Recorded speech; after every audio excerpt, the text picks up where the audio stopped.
Please silence your phones. We just had an episode in the awards dinner or awards meeting where someone's phone started playing rock music. It was really awesome. She was sitting right next to me. Stuff happens, I understand. Photography of ABRF meeting sessions is permitted, subject to speaker's request not to capture pre-publication information. Are you guys okay? Yeah, we have no objections to capturing slides or taking images.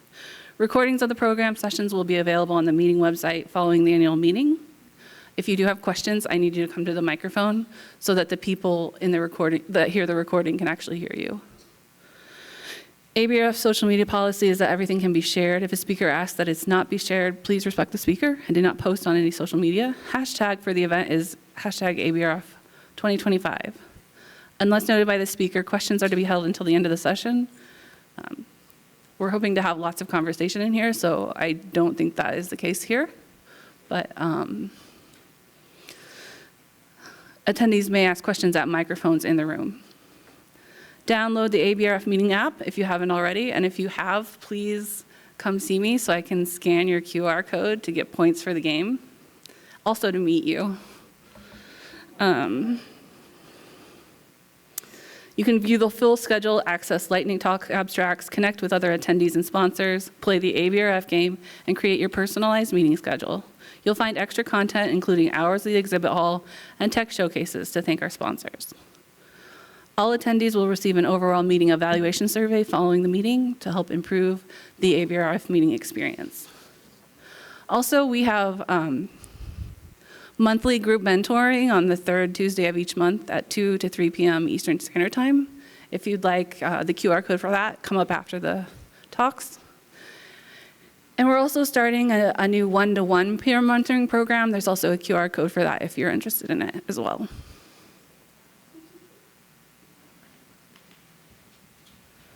I just want to say quickly while we get settled, this session, so you know in the exhibit hall there's a board where you can put Post-it notes to say what kind of sessions you're interested in seeing. That's how this session came to fruition. I put a Post-it note up, I foolishly put my name with it, or I wouldn't be standing here today. What?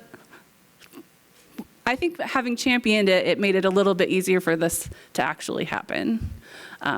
Because I do feel passionately about the fact that as scientists, we're trained to be scientists and we're not trained to be leaders. And then one day we suddenly have a lab and people and we don't know how to motivate them effectively because we're not taught how to be leaders. So I'm hoping that this little bit of session can help alleviate some of that and help you elevate your leadership game. My name's Sara Bowen. I'm on the executive board of ABRF. I run a biobank, flow cytometry, and genomics core in Phoenix, Arizona at Barrow Neurological Institute. And I'd like to introduce the three ladies that are going to be talking to you about some tough subjects and some interesting mentoring and management tools. First of all,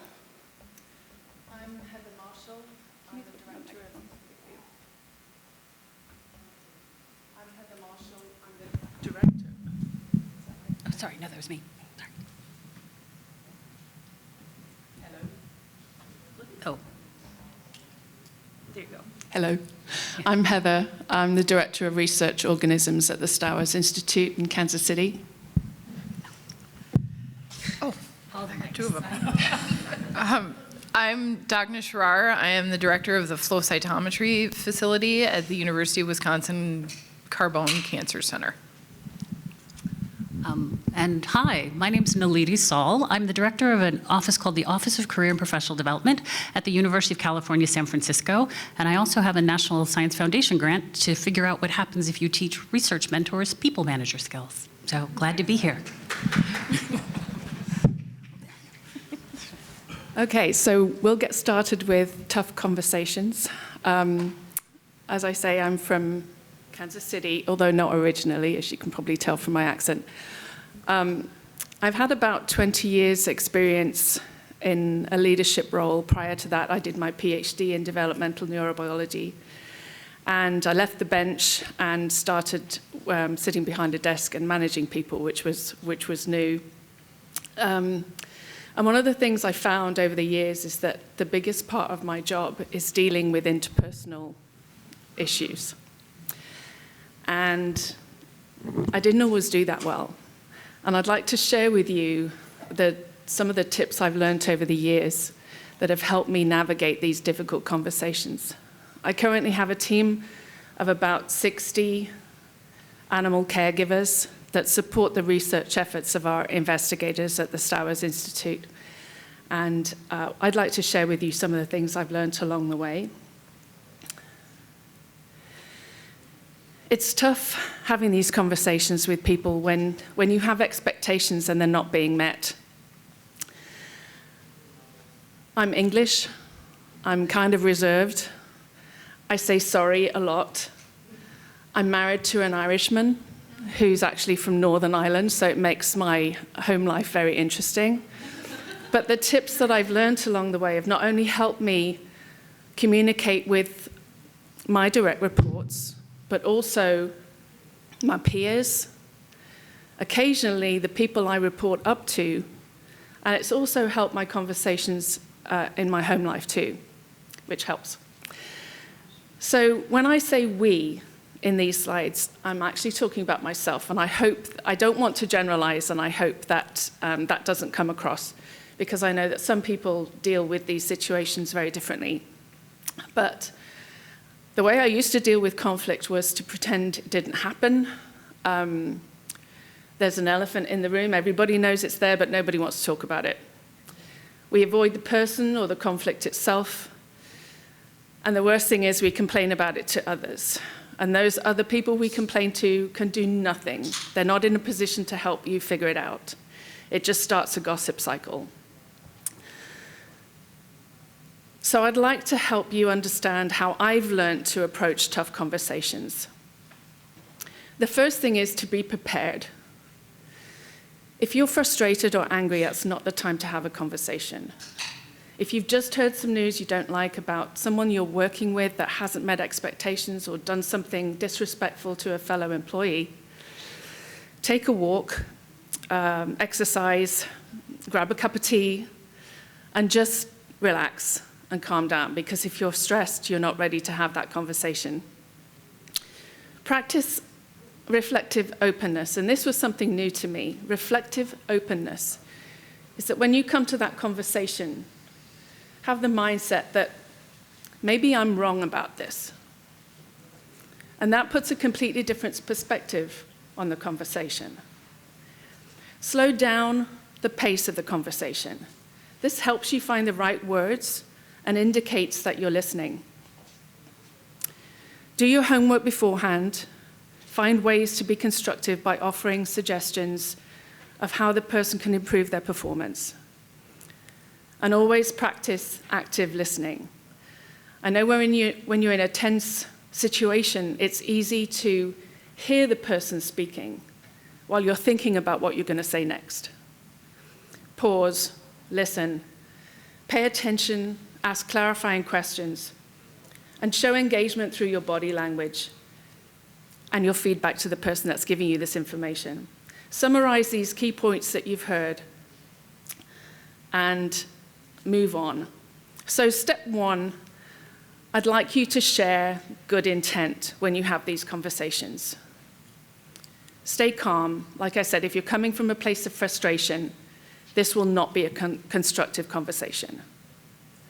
Identify what you really want long-term for you, for the other person, and for the organization. If we continue to hide or avoid these difficult conversations, it's going to take a toll, not just on the morale of the team that you work with, because they're going to suffer from this as well, but also your mental health. So you're really doing this not only to benefit you and the other person, but also for the organization as a whole. The bottom line is you want to help this person meet the performance standard that they're not reaching at the moment, and make it clear that you respect their cares and their concerns. And phrase it in a way like, hey, can we have a talk? something's been bothering me, and I think it might be bothering you too. Perhaps we could talk about it so we can carry on working together, and before it becomes a bigger issue for us both to have to deal with. Step 2, share the facts. State what you've observed and what's expected.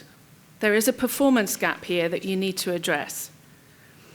So when you share your facts, make sure they are facts that you've observed and not use hearsay.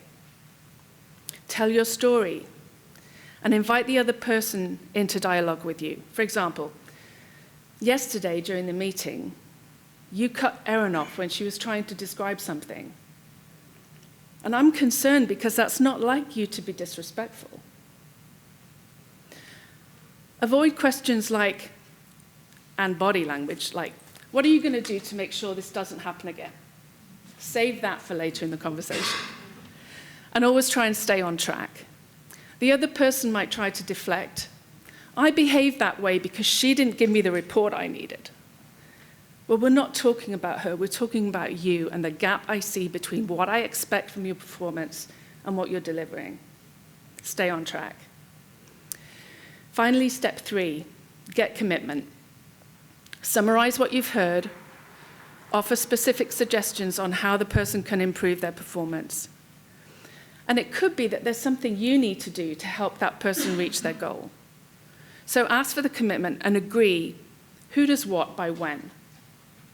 Have a timeline. Let's touch base next week and see how things are going. If this is the second or third conversation you've had with this person, I really recommend you follow up in an email. So it's a written documentation of the conversation that you've both agreed to, you both have commitment on. So that if it has to go to HR for disciplinary steps, you have a written record of that conversation. Things to avoid. Don't think about the delivery of this conversation as a difficult conversation. Instead, frame it as a positive discussion. Because at the end, you want it to be a win-win for both you and the other person. Don't write a script. You can make notes if it helps, but be available to be flexible and open to the way the conversation might turn. Don't ignore the other person's point of view. It's important to them. And like I've said before, if you're angry or emotional, it's not going to help. So try and remove the emotional reactions as much as you can. Take a break. So finally, just remember to use the HALT approach, whereas if you're hungry, angry, lonely, or tired, postpone the meeting. Give fact-based feedback as soon as you can when you're calm. Fact-based meaning something you've observed, not something somebody's told you somebody else did. Avoid using absolutes. You never come to work on time. You're always late to meetings. Try and avoid those. And avoid the compliment sandwich. You know, you did a great job on that report last week. David was a little frustrated because he didn't get a say in it, but overall I think the plan went really well. Nobody hears what's in the middle. So try something like, I'm concerned because I see your behaviors undercutting your reputation here. The bottom line is you can't force people to do anything. All you can do is offer choices and enforce the consequences. And on a final note, imagine this circle is your circle of gravity or your circle of influence. Within the circle are your expectations of other people that you work with. Everybody in this circle plays nice, and that's where most of your folks are. They know the expectations, they play well together. You've got maybe one or two people on the edge. They grumble a little bit when things aren't quite right. And then you have your outliers. Well, if you focus your attention on your outliers, the people within your circle of gravity will move there because that's where the attention is. However, if you focus your time and attention on the people in your circle of influence, you might have people on the edge moving in because that's where the fun is. And if the people on the outside don't move in to join them, they'll leave the organization. Thank you.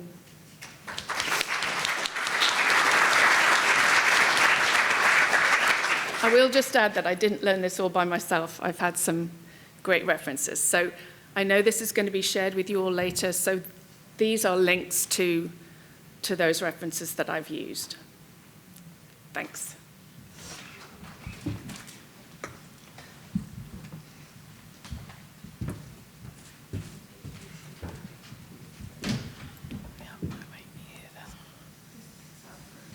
And then where is? Oh.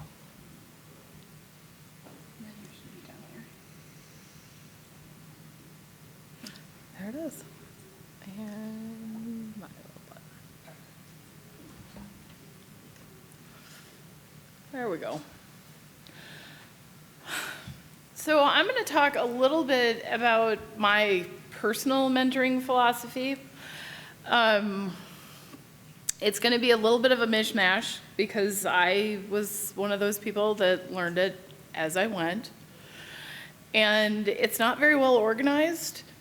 So what I'm hoping is to kind of give you guys an idea of how I do things and some of the things that I think about, and hopefully that will spark some discussion and some things for you to think about in your teams. Why is it not?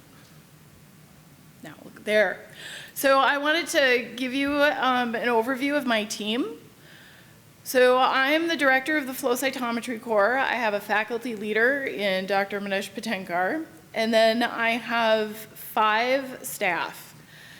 Currently I have 5 staff. So you can see below their names, you've got their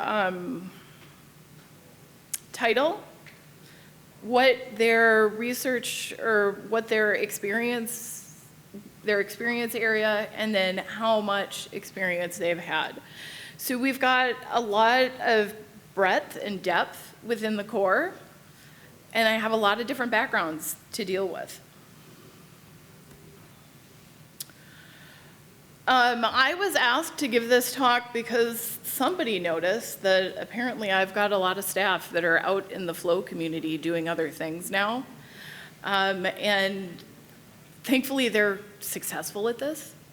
So I kind of went back and looked through all of the people that I've known that have worked in the UW Flow Core. I haven't necessarily supervised all of these people, but you can kind of see where these people have gone.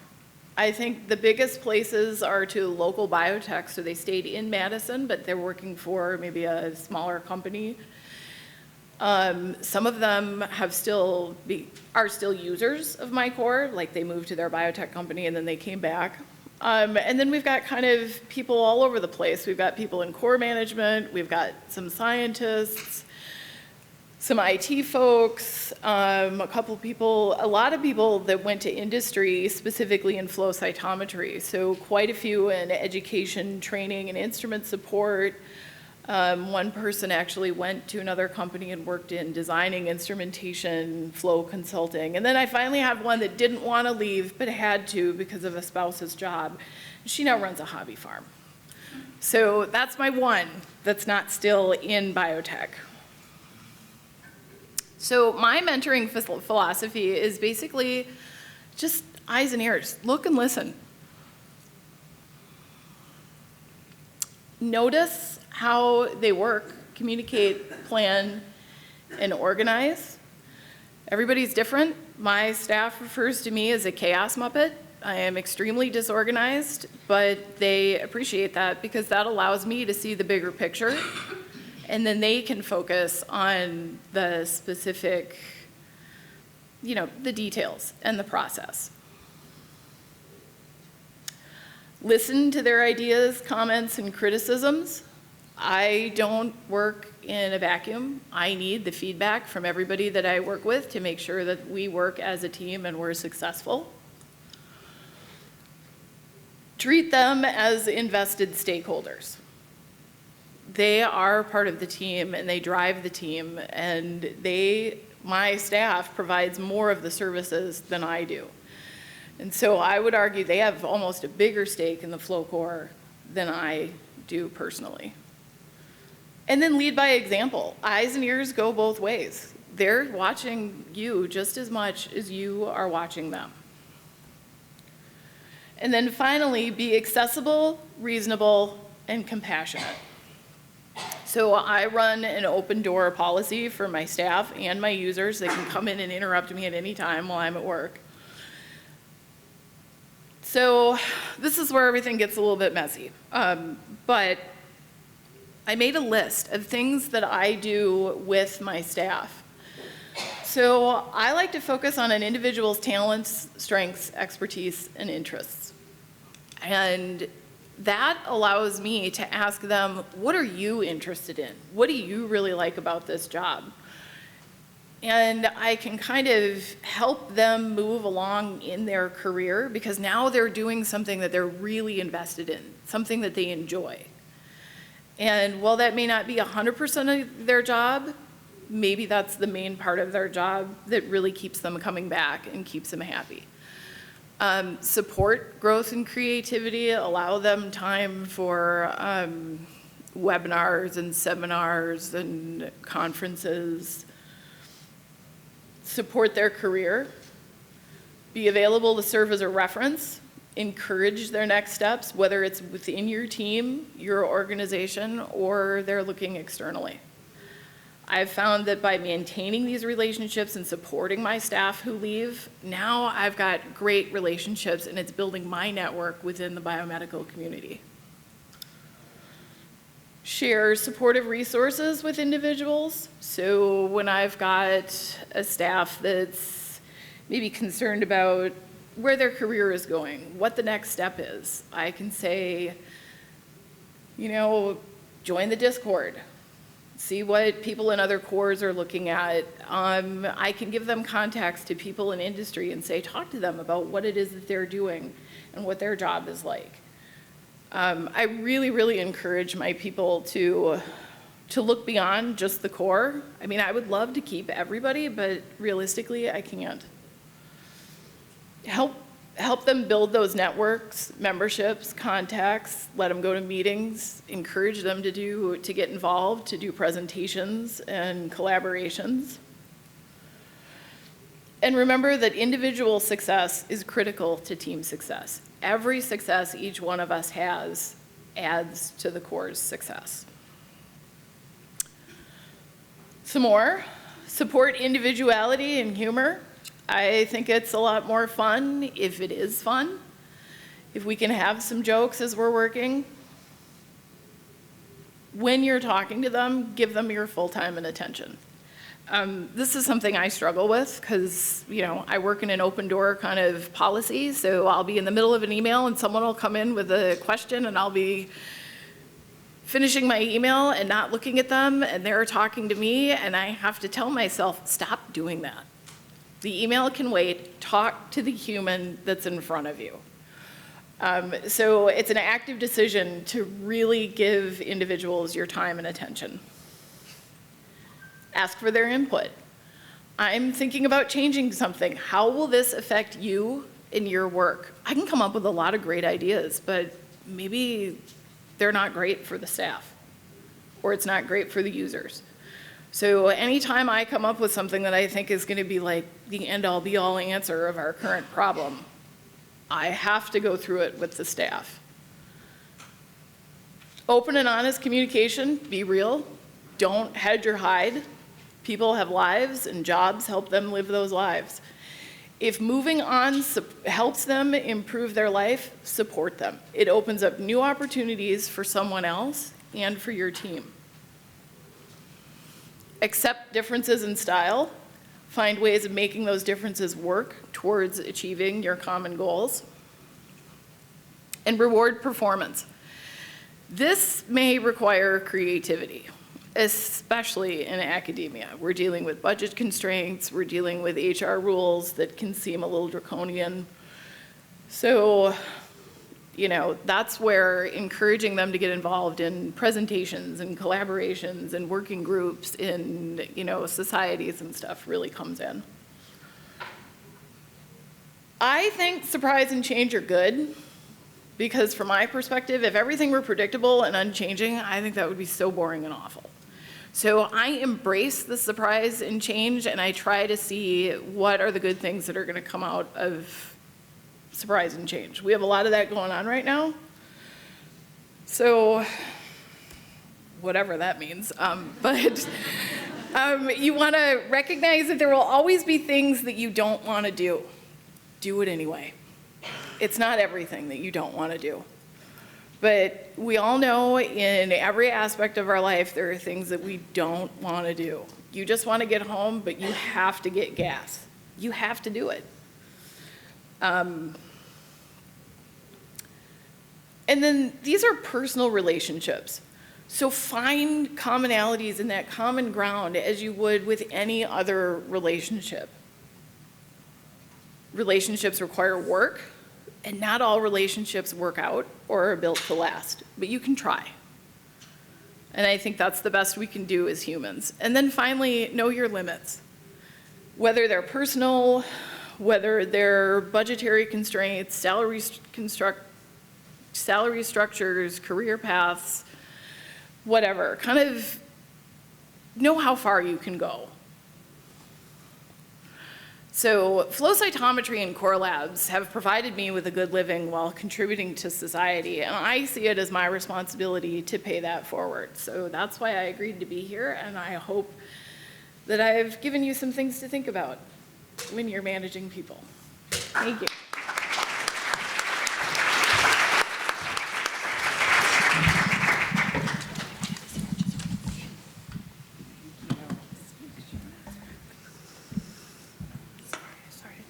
No, it's okay.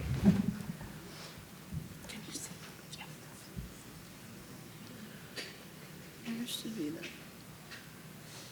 dude.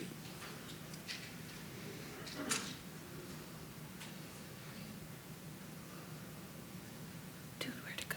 Right there. Yeah, okay. Hit do open read only. It's okay. Wild. All right. Thank you. Okay. Oh, let's go back here. Okay, so hi, everyone. As I said, my name's Naledi Saul. I head a team of both sort of PhDs, scientists, and career counselors at UCSF. And every single day we wake up and we think about what professional skills our students and postdocs, and increasingly faculty keep showing up to sessions, so faculty too, what support they need. And then we try to design interventions to get them this, to help them develop the skills that they need.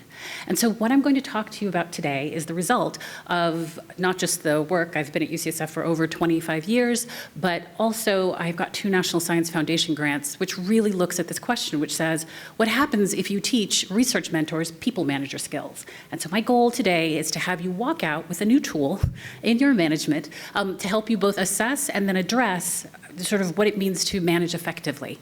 And so when we talk about people manager skills, what we're talking about is the ability to do things like set an expectation or give feedback. Because one of the things that we were finding, and when I say we, I'm in collaboration with the City College of San Francisco, their biotechnology program, and we brought together mentors and mentees.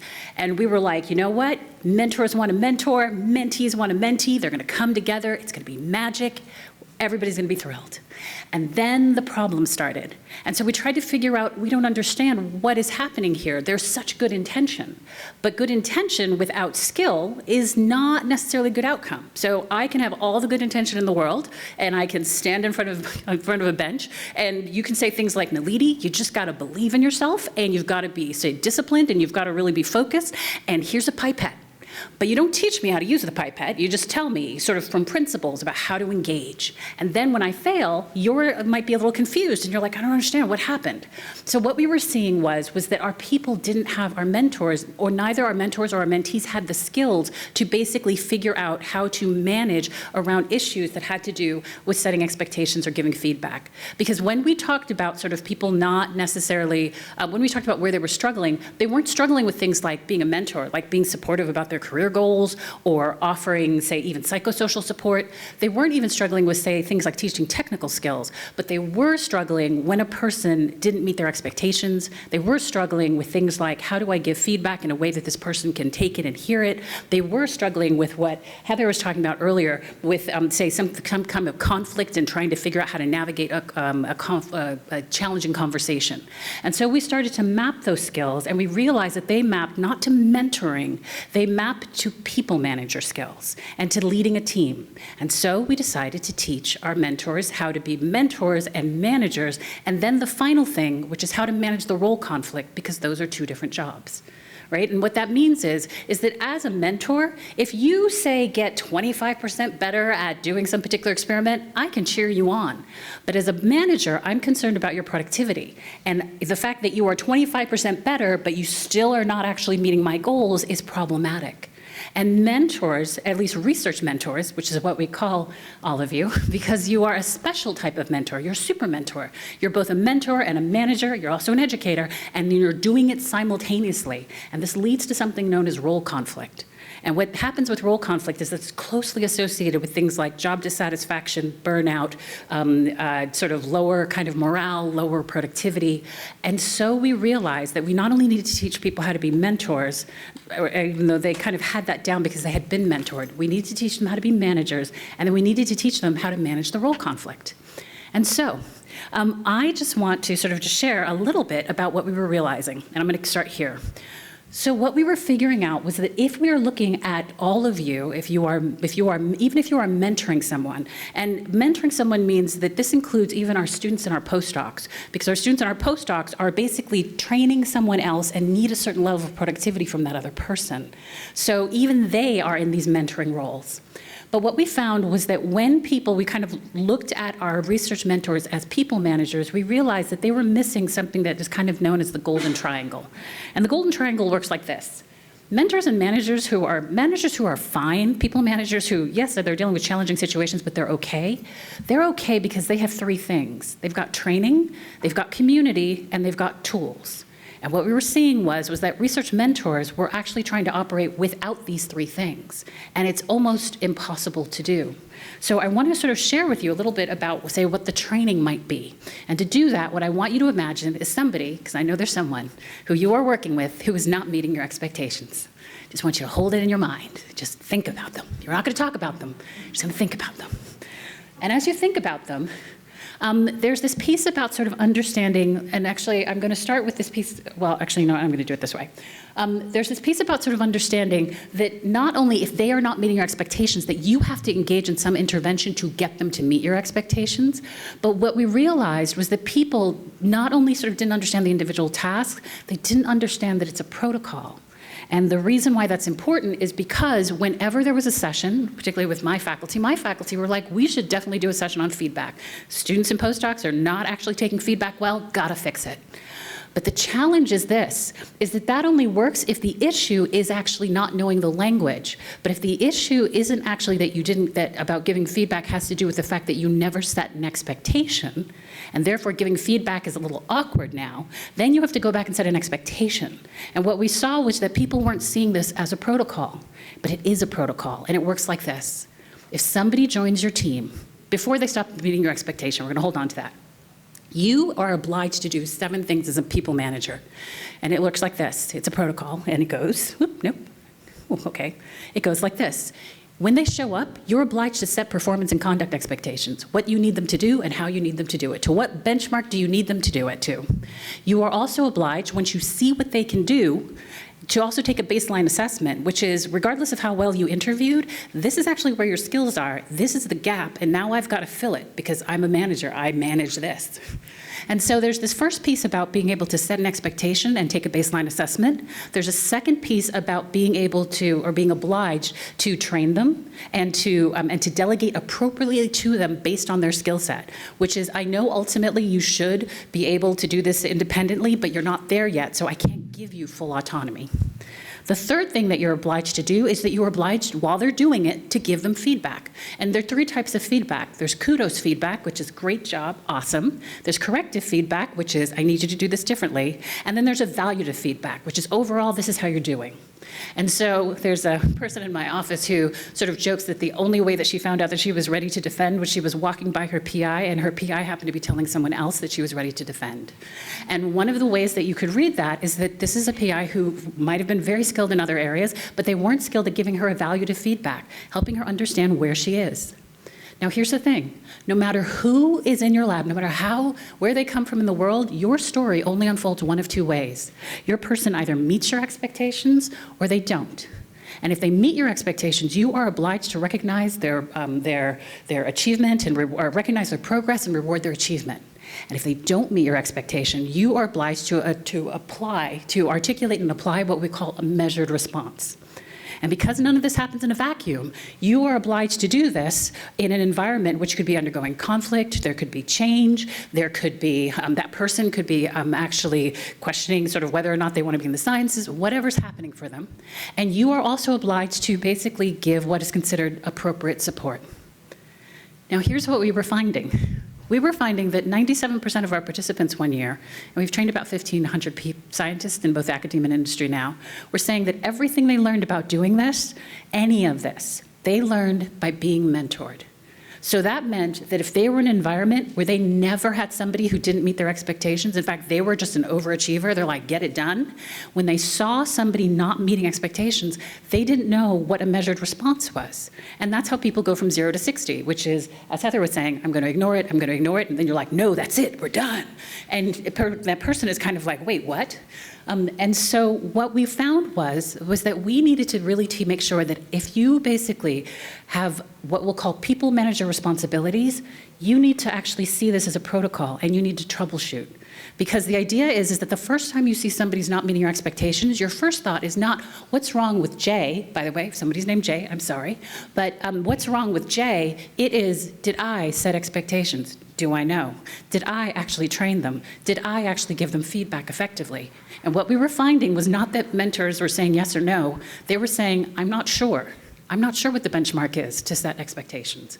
I'm not sure what the benchmark is to give feedback. I'm not sure what the benchmark is about sort of offering appropriate support. This person has come to me, they've asked for something, I don't know.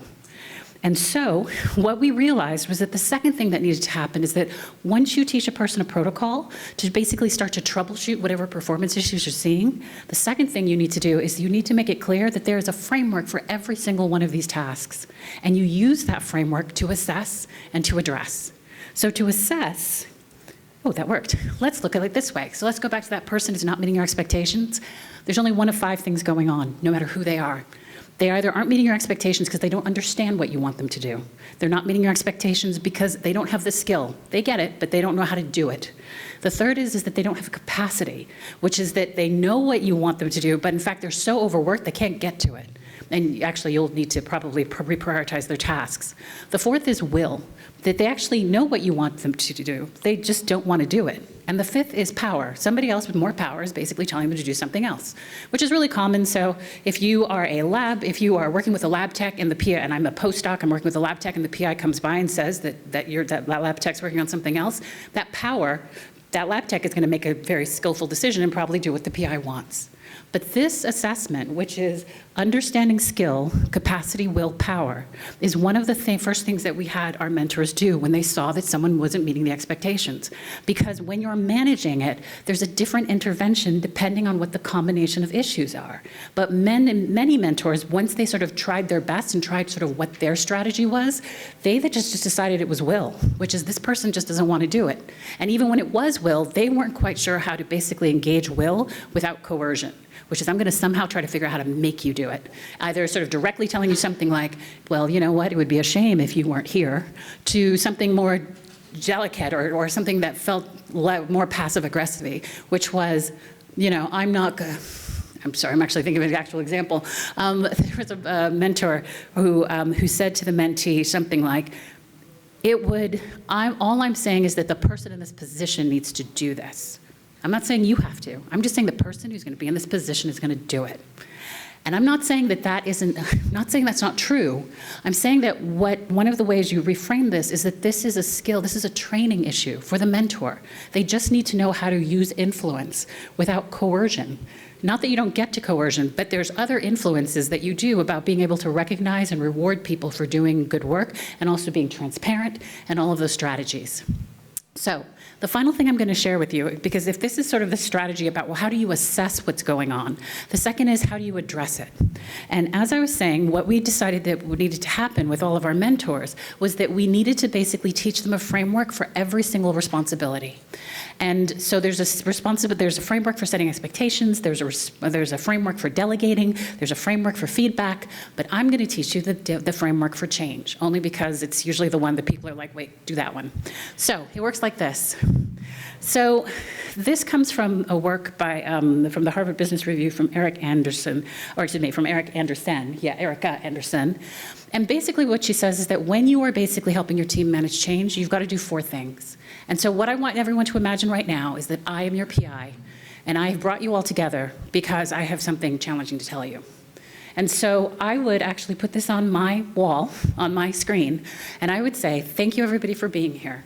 I have some difficult news, and while it's going to be a change, what I want you to know is that we are going to handle it as we handle everything in our lab, which is that I'm going to make it clear about what's going on, I'm going to tell you what the priorities are, I'm going to let you know where you still have agency, and I'm going to make sure you have the support that you need. So here's what you need to know. I'm closing my lab at the end of 2025. While I recognize that may be a surprise to many of you, and you might have questions, probably one of your main questions right now is, what are my priorities? And my priorities are 2 things. 1, finishing out my grant, and 2, making sure that everybody in this room ends up at their next best place. And so because of that, what I want you to know is that I want you over the next month to plan a meeting with me, and we're going to talk a little bit about what your next steps are. I want you to know it's okay for you to think about academe or not academe, or even Holly, the farm, right? Like whatever you feel is right, I'm willing to support you.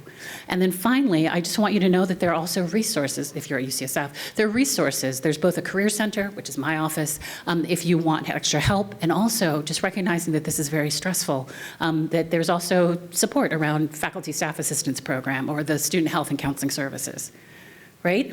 And then I might end by saying, now, I realize that you all may have a number of questions, or you actually might want to think about it. I want to acknowledge, I've had 2 months to think about this, you've had 2 minutes. But I'm going to sit here in silence for about 3 or 4 minutes, and then I'm going to open up this for a conversation. But I want to end by just saying that I want to thank everyone in this room for all the amazing work that you did. Now, here's the thing. You can only do that if you have a framework in your mind and you actually are really transparent with people about how to get through the crisis or how to get through the challenge. And so you can imagine the same thing would happen if you had a framework about how we set expectations, how we develop a training plan, how we actually navigate feedback. Because one of the final things that we saw was that people were struggling with 2 things. The first is that if there's something like a conflict, they were struggling with the conflict itself, and then the second, they were struggling with the fact that they didn't know how to handle conflict. And trying to handle both of those simultaneously was too much. So what we were trying to do was, one of the things you do as a manager is that you remove, or a leader, is that you remove the ambiguity as much as possible. Sort of think of it as an ER team, right? I basically do not know what's going to come through that room. I cannot control that. But what I can control, what is constant, is that we are always going to get through it. We're going to get through it together. These are the frameworks we're going to use, and these are the principles that we have. And so, I say that because, once again, when we sort of, I think that sometimes when there are these conversations about mentorship and people are seeking it, there are amazing suggestions and ideas and practices. And one of the things, however, sometimes people struggle with is hearing those big, great suggestions and ideas and then applying them to their scenario. Right? And so one of the skillful things about Heather, and I love crucial conversations, right, is that one might decide that part of the professional development for your team is everybody needs to read Crucial Conversations, because that is how this team takes the first shot at handling whatever conflict happens. So you don't have to actually kind of explain it to them. You're like, welcome to my lab. This is the way that we read, or this is the way we handle conflict. This is our tool. This is the tool that we're going to use to do that well, because then you can get some you can benchmark, and you can have some quality control about people's interactions outside of your presence. And so the final thing I'll sort of say is that if mentors didn't have training, which is that actually understanding that these 7 responsibilities, and they didn't have tools like ready to go, they also didn't have community. And this was actually surprising to me. I am not trained as a scientist, and so I was surprised, because what I understand is that, you know, if there's a computational biologist who's like, yeah, I'm really struggling, she's got like 2 or 3 people where she's like, here, let me talk to you about what's happening. But people, because they didn't, or research mentors, because they didn't see themselves as people managers, they didn't actually develop a community of people who were good at setting expectations, who were good at delegating, who were good at having a conflict or having a tough conversation. And they didn't check in with them and get ideas before they actually had the conversation. And so the final thing that I just want to share with all of you is that this idea of really thinking about, do you have a community of people who are helping you manage on behalf of your institution? If you don't, then I want you to know that you're missing something valuable. And so in the end, I just want you all to realize that when we have responsibility and you've got power, you deserve support. That you deserve support in your role as a people manager and also as a research mentor. And I just want to be clear about what that support is. That support is training, that support is tools, that support is community. And when people start to not recognize that that systemically is what you need, you may individually sort of feel bad and wake up at 2 a.m. in the morning wondering, like, I feel like I should be doing something different and what's happening. I just want you to see that if your organization or you're not in an environment where that support is there, it's going to be hard for you to do it individually unless you build it yourself. So the final thing I'll say, and it was weird, is that my training still exists, and I should have a website here. We now have it virtual, and it actually happens twice a year. We have the website is actually career.ucsf.edu and /MM Mentor Manager. I don't know why I don't have that up there, but what we do is we basically teach people not just these 7 individual skills, but you treat it like a protocol. And this is what you do to troubleshoot whenever you have a performance issue. So with that, I'll stop, and I'm really interested in having a really rich conversation with these really 2 experienced people. Thank you.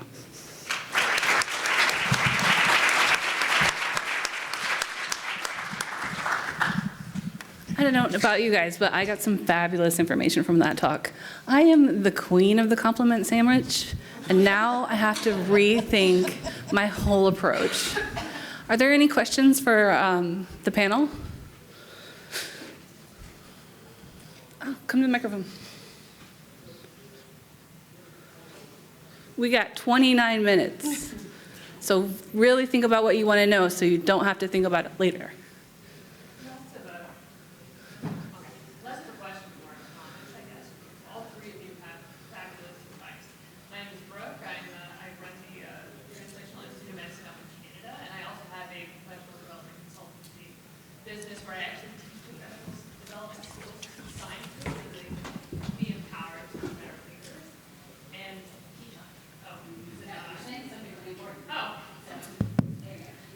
Oh, I didn't know it was on. It was loud enough. Should I start again? Doesn't matter. No, I think you can keep going. Yeah. Okay. I just wanted to fill in one thing that I say when I do my seminars and talk with a lot of different people and leaders in different core facilities. The one thing that I always like to point out that people don't realize right away when managing conflict especially is separating out people when you're managing a conflict. So I just wanted to give that tip to everybody while we had an audience, was just that when you're managing a situation where it's a he said versus she said, or it's a PI versus a student versus a scientist, to separate each person out and really take the time to focus on each side of the story rather than bringing everybody into a big room and causing chaos. So I just wanted to give that tip. That's always the #1 thing that people like hearing about, something that I hadn't thought of. No, that's lovely. And I think that one of the things that I think of when you say that is that there was once a mentor that I was working with where there was a disagreement between 2 people. she was getting along with everybody. They were having trouble getting along with themselves, and she just wanted everyone to get along. And in that crisis, or that change, or that challenge, she did bring them in together, and it ended up being challenging, because one of the things that she was really doing is that she was trying to focus on them. And that's not wrong, but the idea behind, like, the research is really clear. The people who have the highest sort of job stress and job dissatisfaction are people who have manager skills, because they're usually trying to focus on supporting someone else rather than sort of thinking about what they need. And in this case, one of the things that you will need is time to think through the problem. Right? And the only way you get a better chance to think through a problem is by being able to talk to one person and hear it entirely from them, and then say, thank you so much, let me think about what you said. Go and talk to the second person, and then have time to maybe talk to people who are skilled and be like, so this is happening, right? And then you get sort of enough of an idea to then sort of think about, well, then how can we actually engage? And what we're finding is that people who have mentor or people manager responsibilities, they're not giving themselves enough time, and they're not giving themselves enough support to actually do what they need to do. And one of the reasons is because also people are really busy, and you're like, well, let me just knock it out. And so when you prioritize efficiency over sort of being strategic, that's when the burnout happens. So I think you're absolutely right. Yeah, document everything. Yes. Write down facts. For God's sakes, you don't have a case unless you have it written down. Follow up all your conversations with an email to confirm that you have those details correct. Right. Yeah. Thank you. Thank you.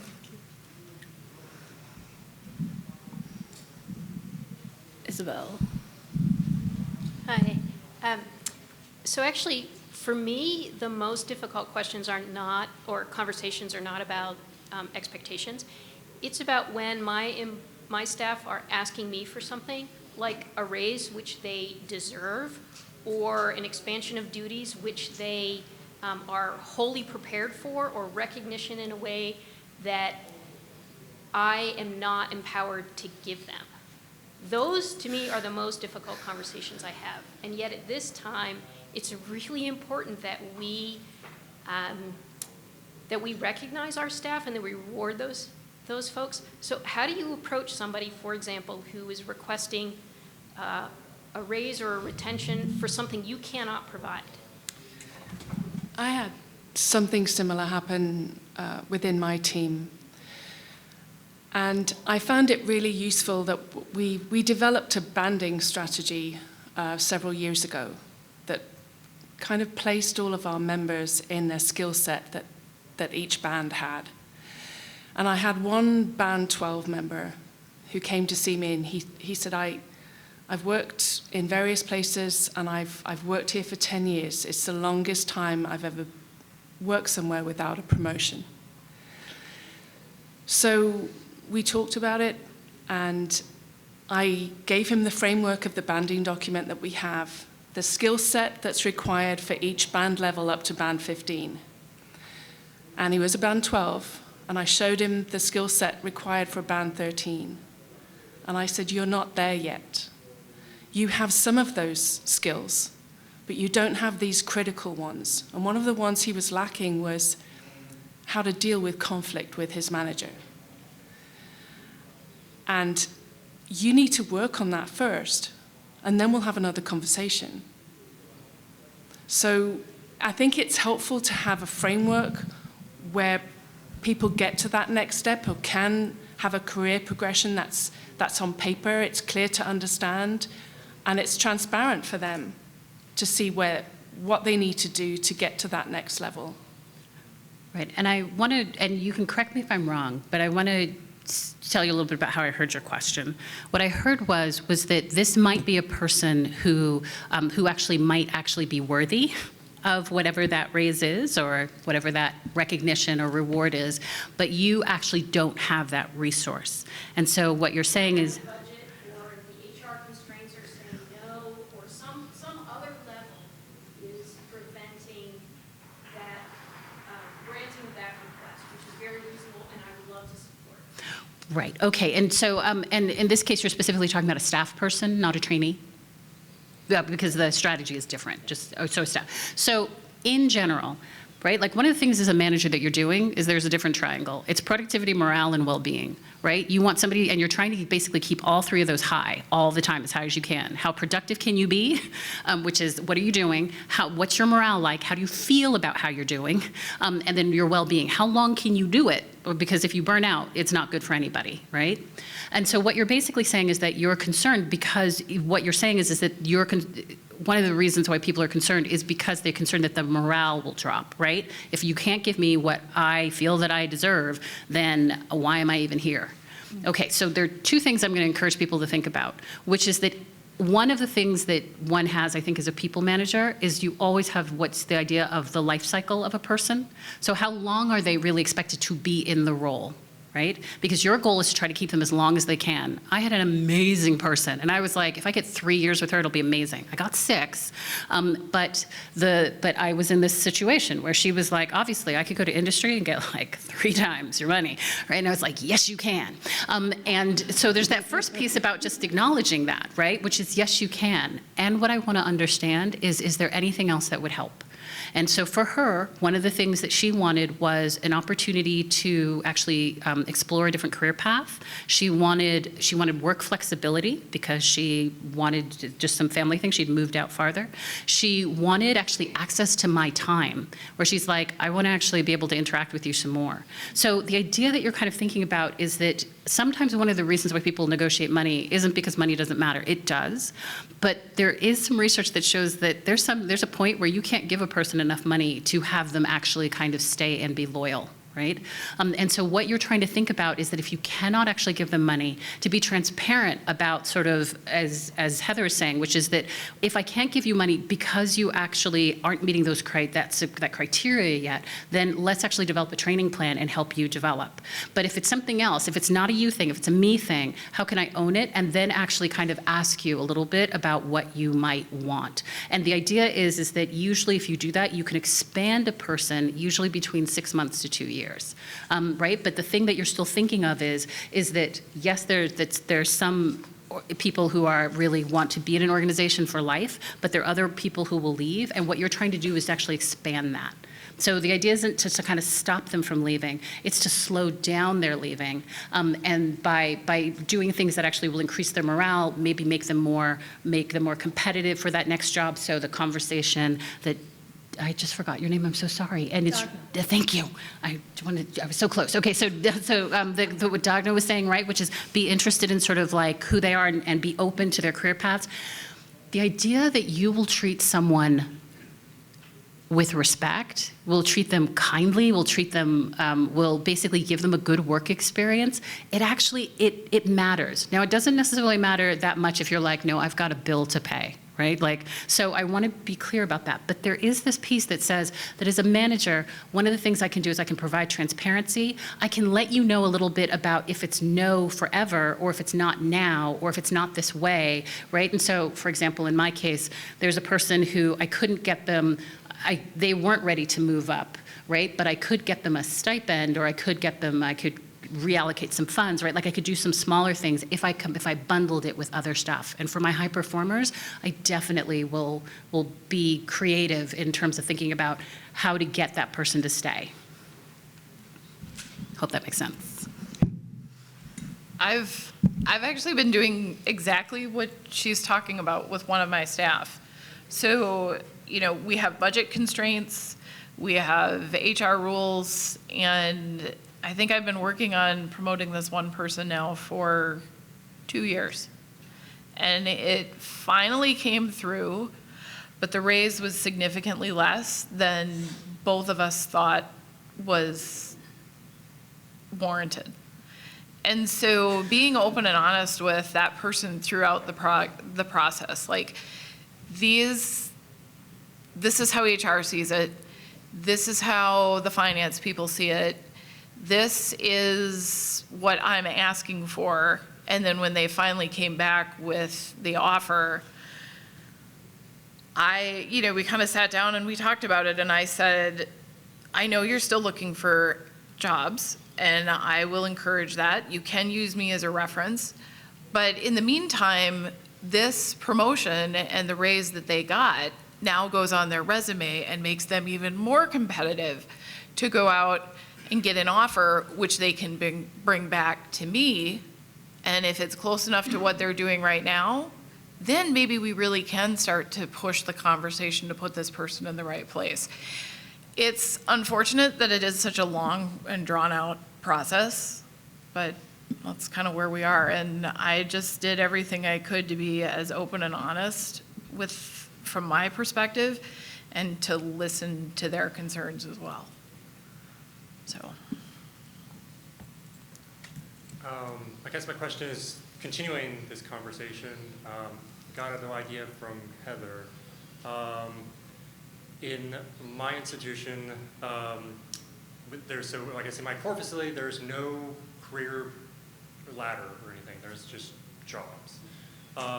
In our university, we do have a career ladder, but it's vague, and it's supposed to, each position, like band, is supposed to apply to the entire university, so it's very vague. And it's hard for me to tell, like, what specifically does my staff need to have to go up from one to another, or be in one or the other.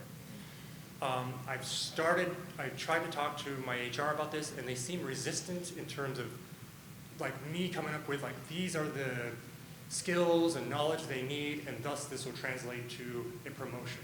They want to, my guess is they want to keep it so they have control, as far as I can tell. Do you have any advice, or like, how do you build a career, I'm sure it's going to have to be institutional specific, but do you have recommendations for how to build a career ladder for staff? When we developed ours, we used all 13 cores to pull the kind of tasks everybody in those cores were doing. Over 130 people. And we used a matrix where we whittled those tasks down to, I think, over 90 tasks. And we grouped them in SOPs, interpersonal skills, using machinery, working with data. And even though it's fairly generic across all the cores, my group, being animal caregivers, don't really do data analysis. So we asked if we could put more weighting on SOPs, IACUC regulations, and things like that, and that was approved.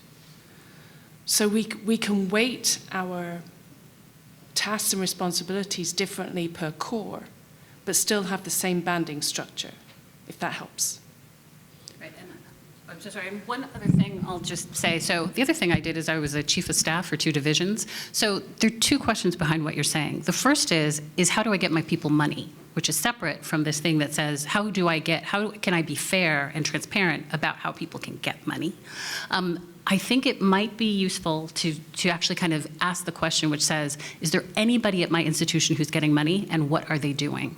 And talking to colleagues about that, because in some cases it's not just about sort of your logic, it's about what logic resonates with HR, and the way that you find that out is sometimes by going to HR, but it takes too many bites at the apple. So you just find somebody's getting a raise, who's getting it, what are they doing, how are they doing it? And the second thing is that this is where I think AI can be helpful to actually have at least just you do a draft of what a rubric would be like in terms of job standards. So what's the difference between a Lab Tech 1 and a Lab Tech 2 and a Lab Tech 3? You can actually ask AI that, and it will give you something that is going to be rough and ugly, but it will be enough for you to build off of. Can I ask your name and affiliation? Oh, sorry. Jeff Tunyas from Ohio State University. I have a couple of contacts that have built core pathways in their institutions that I'd love to connect you with, so we should get together after this. They're core specific. Thank you. Hi, Agnes Vial. I'm from Memorial Sloan Kettering. Just if I can add to this person's answer, there are publications that are describing those career ladders, and I'm happy to share whatever we've built at MSK, which pretty much covers 18 years of somebody's career from entry level to specialist level 3, as we've defined and it's generic for across all the cores, so that could be useful for others. So benchmarking what other people are doing is also useful. My question was about the support that one gets at their institution for those type of manager people skills, because the way our leaders at the top are chosen is not for their people skills and leadership skill, but for their scientific excellence, right? Right. So you're somebody that is going to get the Nobel Prize, so we want you, right? But you could be totally horrible at managing people, and so, or don't even think that this is important. Haha, why would we do that? And so, how do we change this culture in the scientific environment that, we should choose our leaders not just because they're about to get their next Nobel Prize, but because they actually are somebody with a vision, somebody that care about the people, somebody that, like the whole package, so that we a little bit lower can have the support that we need to make the workplace a better environment. I don't know, are you guys seeing a shift wherever you're working? Because I don't. Where I am. I think there's a shift now, particularly in my institution. I've been there almost 25 years, and I've seen that shift in what we expect from our leaders. It's not the same as it was before. Do as you're told, do it now. We have to be more cognizant of the people that we're asking to do these tasks. And I think it's actually spreading up to the PIs and those in VP positions as well. We've recently introduced the EMBO program of scientific leadership, and they come to the Institute twice a year to teach our leaders, and not just the core leaders and the managers, but also our PIs, how to have those conversations, how to help mentor their people. So I think it's spreading and it's growing, which is a good sign. Right, and the one thing I'll say is that what you shared was very much this idea that says that it was very much a values-based goal or a values-based sort of approach, right? Which is that people are starting to realize, that we deserve, that the trainees and the people who are staff deserve to have the support, right? And there are people who that will be compelling, right? We do it because it's the right thing to do. You train people in these skills and you support them because it's the right thing to do. I think one of the things I might be hearing in the question is what do you do if, for example, leadership hasn't decided that this is actually the right thing to do? And if that's the case, then I think I've seen a strategy before which sort of says that you're not doing this necessarily because it's the right thing to do, though it is. We're doing it because it's the strategic thing to do, which is, aren't you tired of basically having to have your HR basically cycle people in and out? Aren't you tired of being concerned about people about there being potentially lawsuits? And so at the PI level, the way that this conversation is aren't you tired of basically paying for someone to come and they're not meeting your expectations? Wouldn't you like to know if there's a way to actually, some organizational management best practices? It'll take you about an hour to learn it. Maybe it'll help, right? And so it's this piece that sort of says that for some people, the argument is that because it's the right thing to do, because it is. But for other people, it's that it actually impacts the bottom line that leadership might care about, which is less money, better morale, other benchmarks. And I would encourage everyone to sort of think about if there's a way to pitch it that way.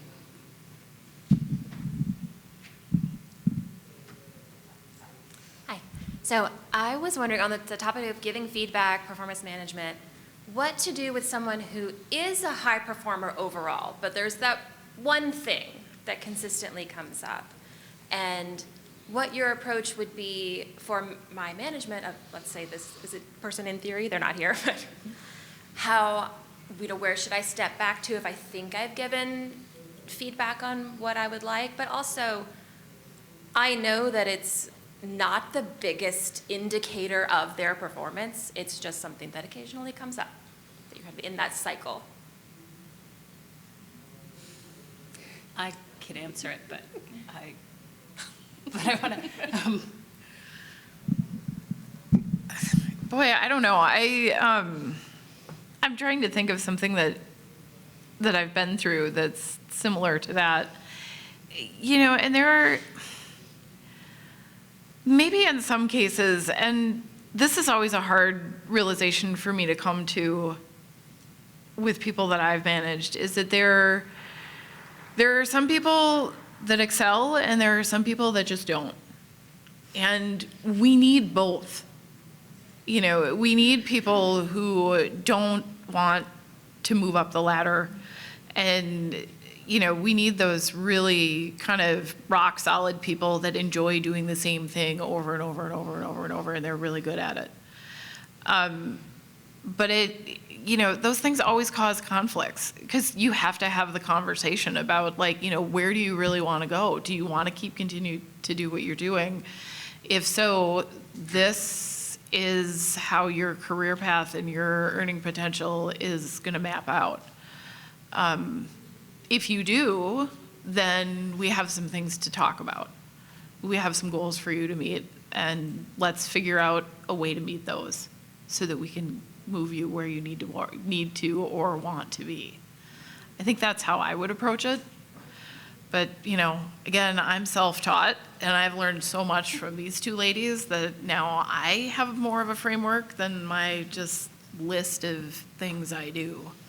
So I appreciate it. Well, I would ask one question. Do you think it's an understanding? Do you think the person doesn't understand? Do you think they understand but they don't have the skill? Do you think that they're sort of just overwhelmed and they can't do it? It's capacity? Or do you think they don't want to do it? I'm assuming it's not power. I think it is a lot capacity, although I'm currently in a position where hiring is not available to open up more time. And I think in the way that they prioritize their work, it's not something they think of as a priority. Got it. Is it intermittent? Yes. Got it. Okay, but you feel that they actually can figure it, like they know what it is, they're just choosing, like maybe they don't have meticulous attention to Maybe detail, don't have so a it's happening. system for it, something Got it. falls through the cracks. The thing I think is sometimes helpful is to actually really think it through in the context of what is the impact on the business? What's the impact on the lab? What's the impact on the facility, right? Because if it doesn't actually actively impact that, then I might let it go if I actually can't fix the capacity issue. But if I can, or even if I can't, and it matters. Like you intermittently, in fact, this is an example, there was a person who intermittently kept making mistakes and it was just ruining, like it was just really, right? And the person kept trying to get more detailed and more specific and trying to offer them support, and it wasn't working. And the thing was that he couldn't let it go because it mattered. Also, it mattered in the context of their work. It mattered because of what they were, because there were other people doing that task too, and he didn't want to make it clear that like that's okay. And so he tried to figure out, why is it not happening, right? So is it that you don't understand? Is it that, right? And if it is that you do understand and it is a skill, then okay, I'll work with you to try to figure out the capacity thing, but this has to change. And there's a conversation about, once again, saying like why it matters. And I do think that sometimes it isn't intuitive or obvious to a person about why things matter. But I would try to actually get them to, because you're also talking about a will issue, which is that they're kind of like, I'm doing this other stuff, and I'm betting that if I do this other stuff, then this thing won't actually matter that much. And if that's not true, you have to help them understand why. The one example I'll give, it's slightly tangential, but there were two people in a lab, postdoc, student, and the postdoc and student, basically they just kind of sniped at each other. And the postdoc continued to call the student, for some reason, Caribbean Queen. It was random, okay. And the student was really ticked off about it. And the manager or the PI had a conversation that said, I need to have a conversation with you about why I need you to stop this, right? So if you, like, I need you, because I don't think you're getting it. I think that there's actually like a cell paper in you, and there's a future amazing career in this other person.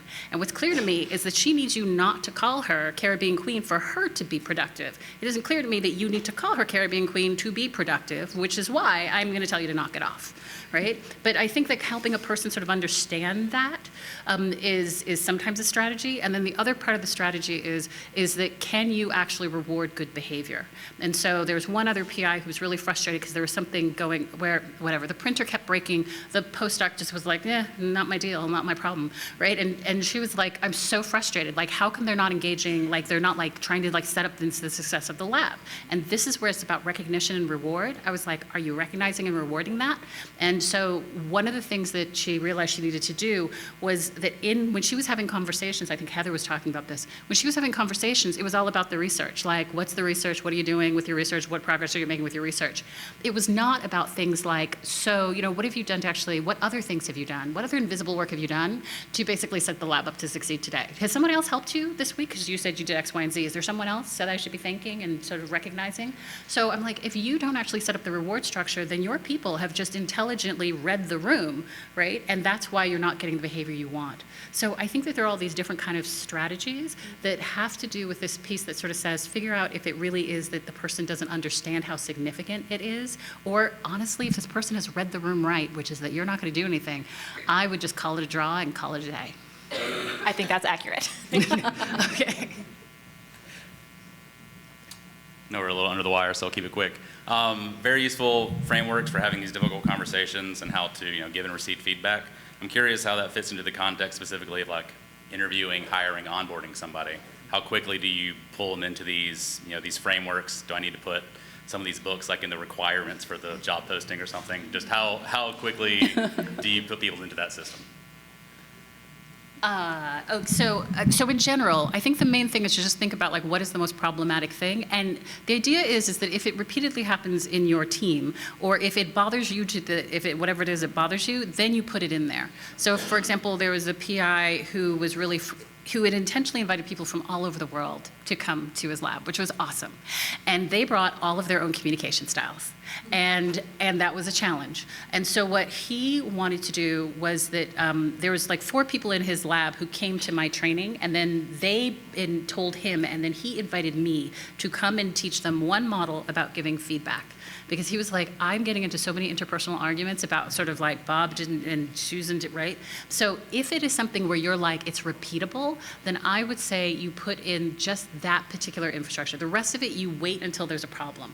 And so for them, this particular Renninger's framework, she's an organizational psychologist who's really great. She went out and found all the people and was like, give me your best feedback person. She saw if she could code it. You can. And so what she did was, she has a 5-minute TED Talk. So he's like, watch this, welcome to my lab. This is a welcome letter. Watch this 5-minute TED Talk. Know that this is our best guess about how we are all going to give feedback. Because at least then if he's troubleshooting from a common benchmark. So it's not he said, she said. It's he said, she said, and the standard. And that's what managers do. You set the standard. Thank you.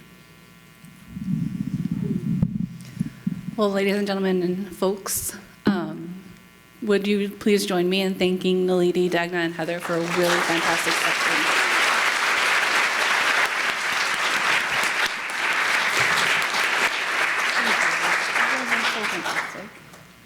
Not at all. Thank you so much, guys. Thank you. Have you been enjoying the marathon? Yeah. Have you been more?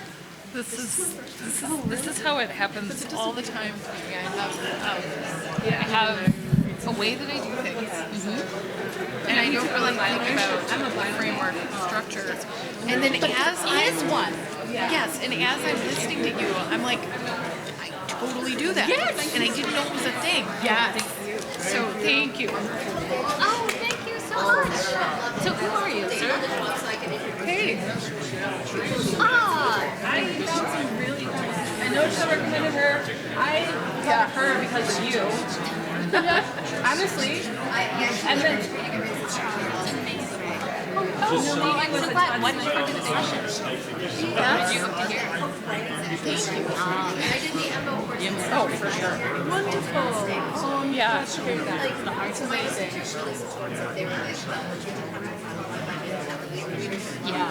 And you have a lot of responsibility.